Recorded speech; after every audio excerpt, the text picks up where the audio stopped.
కూడా అలాగే ఒకే పాయింట్ పెట్టేయండి. నేను చాలా వర్క్ చేశాను, డిగ్రీ అయిన తర్వాత కరోనా వచ్చింది, తర్వాత ఏదో విధంగా బతకాలి అనే విధంగా అన్ని వర్క్ చేశాను, డ్రైవింగ్ కానీ మెకానిక్ కానీ చేసేటప్పుడు డబ్బులు మిగిలేవి కాదు.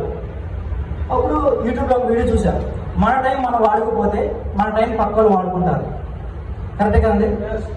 డే అండ్ నైట్ చేసినా అమౌంట్ వచ్చేది కాదు, కానీ నేను ఎవరైనా చేసినా అతను పెద్ద ఇంటర్ అయ్యేవాడు. అవునా కాదు? ఆ ఎఫెక్ట్ ఏదో మన దగ్గర పెట్టుకుందాం. అవునా కాదు?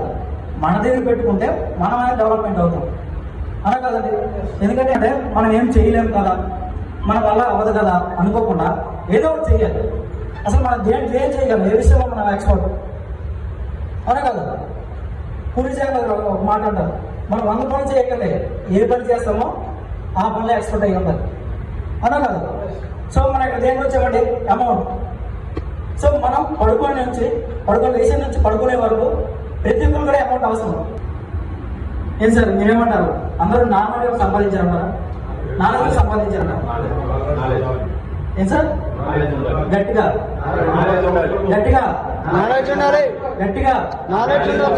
సూపర్. నాలెడ్జ్ అనేది అవసరం. అసలు రియల్ ఎస్టేట్ లో నాలెడ్జ్ అంటే ఏంటి? మనకేం సార్? కస్టమర్ కదా రియల్ ఎస్టేట్ లో ముఖ్యం. అసలు కస్టమర్కి ఏ నాలెడ్జ్ చెప్పాలి, అంతే కదా? నాలెడ్జ్ నేర్చుకుని ఏం చేస్తాం?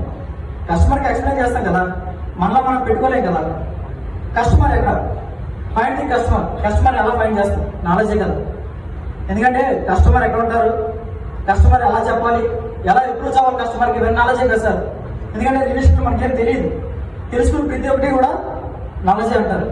ఒక కస్టమర్ మనకి క్యాపిటల్ పర్సన్, అతని దగ్గర అమౌంట్ ఉంది, అతనికి రియల్ ఎస్టేట్ లో కొనిపించాలి, అదే మన టార్గెట్ కదా.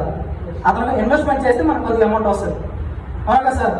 ఇప్పుడు ఒక కిరాణా షాప్ అతను ఉన్నారు, ఎవరున్నారు సార్ కిరాణా షాప్ ఎవరున్నారు?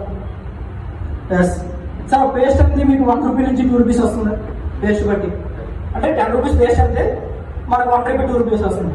సేమ్ రియల్ ఎస్టేట్ కూడా అంతే, ఇది బల్క్ అమౌంట్, పెద్ద అమౌంట్ కాబట్టి మనకి పెద్దగా కమిషన్ వస్తుంది.